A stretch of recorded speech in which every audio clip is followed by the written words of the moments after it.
All right, Paddock Walk number 3 here at Oschersleben. It is the end of the second race day here at Oschersleben. We've got our winners from the race. Of course, same story as we had at Falkenberg. Elias Adestam winning race 1 and Ellis Pietza winning race number 2. What an event we've had. Yeah, we've had two really good races. A lot of safety car, we've had red flags at qualifying. I think we've had all of it. We've had cars in the gravel trap, we've had contact, we had winners. And Ellis Pietza is doing a fantastic job. He's more than 30 points ahead in the total standings, which gives him basically one DNF for free. I mean, that's what you want, isn't it? The lead, yeah. That's what you want coming into the Nurburgring next week, of course. I mean, let's talk about that second race for a bit, because I think we only had 3 gaps that were over a second, which tells you once again, even on these longer tracks, how close it was once again. Like I said, Ellis Pietza winning the race. Jonathan Engstrom in P2 and Alexander Christensen in P3. Both of those two picking up their first podium. Yeah, I'm happy for both of them. They've done a good job. Jonathan Engstrom, he wasn't necessarily the quickest in the race, but he kept it position. He's played it very smart with the push to pass. And poor Alexander Christensen, he was overtaken on 2 sides by push to pass, from basically leading the race or second down to 4th or whatever. And then he managed to have one push to pass left and to gain some positions back. And I'm happy for Alexander as well. He was basically leading the race in Falkenberg and had some technical issues, so he deserved to be on that podium. He's done a great job, and it's really tight in the points. I don't know if you've looked at it already, but I have. And basically Ellis is pulling away. Elias Adestam is still second in the championship, even if he finished pretty far back. Linus Granfors is 3rd, so he was second coming into this weekend. And he's got good points, actually. Obviously he had a DNF in race 1, but he finished in P6, starting last. Yeah. So that's a really, really good drive. And after that, I think they're all within 5 points, the next 8 drivers or something. So the championship is wide open. We've done 2 rounds of 6, so anything can happen. I mean, looking at those gaps in the race even, you can tell that throughout the whole season, doesn't matter which track we go to, it will be tight. We spoke to Danny Mai yesterday from the e-safety car. He didn't have to go out basically today, so for him a quiet day. He's done nothing. Yeah. He's just done nothing. It's a good sign though if he does nothing. Yeah, we need to tell him that. Let's have a walk like we always do, shouldn't we? That's why it's called a Paddock Walk. We do not have so much damage from this session, which is a good thing for us. I just wanted to see if we can find Daniel, our technical manager. Here he is. There he is. I just have some questions for him. Obviously, in a week's time, we are racing at Nurburgring. It's 500 something kilometers away from where we are now. And we have 18 about a 5-6 hour drive for me. With the trucks, a little bit more. And we have obviously a lot of work to do before we get there. So I just wanted to ask Daniel before we continue. Obviously, Daniel, we have 18 cars. We've had 2 races. We have some damage. We have limited amount of days. I think we have 4 days before we need to go from here to Nurburgring. What are we going to do? It's a lot of things. We just try to figure out how many cars there is and how bad damage they are. And honestly, I was a little bit surprised now because it was not so bad as expected. Most of the crashes happened in the first race. So we already fixed some cars, but we have some things to do, and we need to set up some more cars, which normally take us 2 weeks to do. We try to figure out a way to do it in 4 days instead. So that will be a big challenge. So we have a lot of unknown going into these next few days. Yes, it is absolutely. But you're working best under pressure. Exactly. So, and for everyone watching at home, so normally between the race weekends, the drivers change car. They drive another car. So we take the doors and we move them to another car, but not for Nurburgring. No, we try to save some times here. Obviously, we are limited on time, so they will have the same car for 2 races this time, which not a bad thing. It's just helping us a little bit to make this happen. So, and we need to talk about Granfors. He did not finish race 1 with a technical issue, and we had, if I understand it correctly, a sensor issue inside the battery. Yeah, it was a sensor, yes. Yeah, so and basically the car then the battery shut off power for safety reasons. Correct. So it's a good thing for us. You actually changed the battery in a workshop nearby. Can you tell us about that? Yeah, we found a workshop just 1 kilometer away from here, so we we towed away the car to the workshop. We found a way to do it and changed the battery in 40 minutes. Went back here and charged up the spare battery because normally it's not fully charged, and but it's actually it was going really well. We didn't have a lot of time to do it. Well done, Daniel. Yeah, thank you. Thank you for that. Thank you. Let's continue. Thank you for that. Thank you. So we are still, Dan, we're still learning. Yeah. And as I told the viewers during our commentary of the race, this safety function that stopped the car from running is basically, it lost the value from one of the temperature sensors that is monitoring all temperatures of all cells, was sending a strange value. Yeah. And then the car detected that and shut off.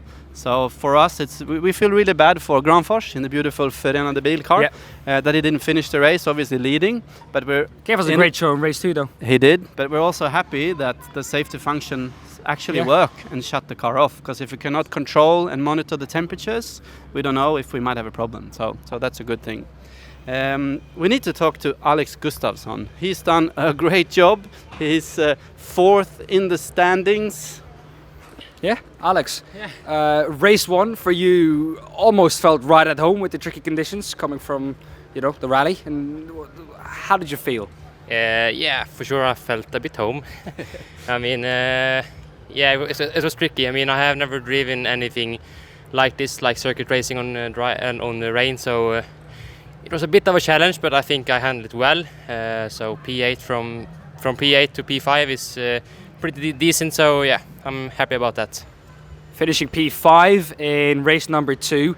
How was that race for you? You seemed to have the pace to catch up. And how did you use your push to pass?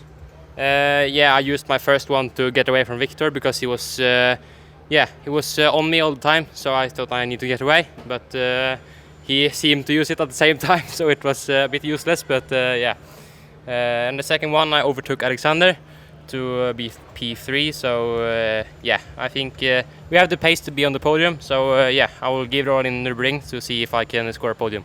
What are you looking forward to for the Nurburgring? The fans. There we go. Good. That was it for me. Yeah. Any questions from you, Fredrik? No, you've asked the questions. He's answered them very nicely. We have another guy here we need to talk to, Linus Granfors. Unfortunately, not finishing race 1. Very unfortunate, but you did a great job in race 2, starting basically last and finishing 6th. Tell us about the race. Yeah, it was fun to overtake like many drivers, and I had some good fights in the race. Did you use push to pass in a nice way? You only have 2 times to use it, so clearly you had to overtake in other ways. Where was the position, or where was the corner you could overtake? Yeah, unfortunately I pressed the push pass too early in the restart. So my push pass went out before the start even has gone. So but then I used it on the straight, my second on the same straight. So I think I got some positions there, and then it was just to keep pushing through the whole race. Yeah, you did a great job, and Elias Adestam finished a bit further back in the race. So you are P3 in the championship still, going into Nurburgring. So what are you looking forward to going to Nurburgring? Yeah, it's fun to race on a new track, and I think it's coming a lot of people to see, and hope it's getting fun.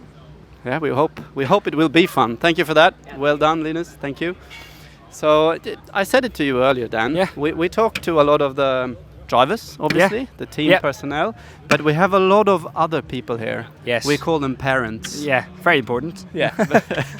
I mean, they're young, the drivers. Yes. They need their parents here. Should we try to talk to some of the parents? Yeah. We talked about Jonathan Engström's father, yes. Thomas Engström, who has been racing for many, many years. Yes. Maybe we can find him somewhere, do you think? Maybe somewhere. He seems to be inside. We can look inside. Oh, sorry. Can we look inside? Are we allowed to look inside? Are we allowed to get in? Died by a beanbag, did you see? Are we allowed to get in though? Because I see someone standing here. Hello, sir. Look, for once, people, I can get in. So, ha! Okay. Never mind. Never mind. Okay. Took it off me. Do you think we can find... No, we cannot. Engström's father. So no Engström father. No. He seems to be somewhere else. But we can. Here is Kim, Victor Nilsson's dad, and they're both here. Let's talk to them. Yeah. Let's talk to them. Let's talk to both of you guys. So you started a little bit further back. You ended P4. Yep. How was the race for you? Yeah, pretty good race. Some good battles through the race, and yeah, a little bit annoying with the safety car. That set me back a little bit, but otherwise a really good race from my perspective. Yeah, you're getting some good points. I think you're P4 or P5 in the championship. I don't remember exactly, but clearly you're up there. We're not even halfway. So what's your expectation going into Nurburgring? Yeah, my expectations are really high. Of course, again, I want to be at the top, but let's see. And I had a pretty bad race last time, so that's why I'm not up there in the championship. But I hope I will be there at the end of the season. I mean, I've been racing very long myself. The others will also have issues going forward, so just keep pushing. We said it before. We have something we call parents. Yes. Here as well. And here we have Kim. Obviously, you're Victor's father. How is it for you joining these weekends, driving electric? You're coming from Denmark. Yeah. What's your goal here? I think really that is for Victor to learn, and also really to the racecraft. And the Zero is so perfect for that, because all the cars is equal.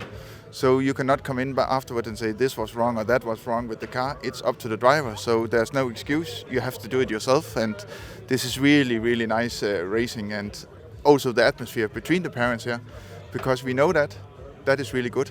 So this is nice. Did you hear what he said, between the parents? Yeah. Do you think they are fighting as well, or No. in the races? I've seen something going on. I'm the first one to pit lane. But I've seen that in other racing series, that parents are not, and the people around and the teams between is not nice to each other, and this is nothing to learn kids. Here they're fighting on the track, and we have a good relationship outside the track. We appreciate that. Yeah. Thank you for joining. Thank we you. see each other in a few days at Nurburgring. Yes. Yeah. See you. Thank you. So Dan, I mean, this was Oschersleben. Yeah, it was an amazing weekend. We're not done though yet. 4th, 5th, 6th of August is our round at the Nurburgring together with the DTM. Join in then, because we will have all the action, practice, qualifying, race 1 and race 2 live on the NXT Gen Cup YouTube channel, and stay informed on Instagram, Twitter, whatever we have about the series, what we will do there. Thank you all very much for this weekend. Thank you to everyone who was here. Thank you to you, Fredrik, once again. Thank you, Dan. You started the weekend off by speaking German, Yes. but you've completely let go of it. Do Yeah. not understand why. Ich habe keine Ahnung. Ich habe keine Ahnung. So, and everyone at home, if you have questions, if there is something you want us to talk about, any topics you want to discuss or want us to explain, let us know. Write in the comments on YouTube, on Facebook, on Instagram, wherever. We will find it and we will answer it. Yeah. I mean, every question you have, we'll go around the paddock, we'll search whoever we need to find, and we'll give you the answer on the question. That was it from Oschersleben, I think. See you in a week.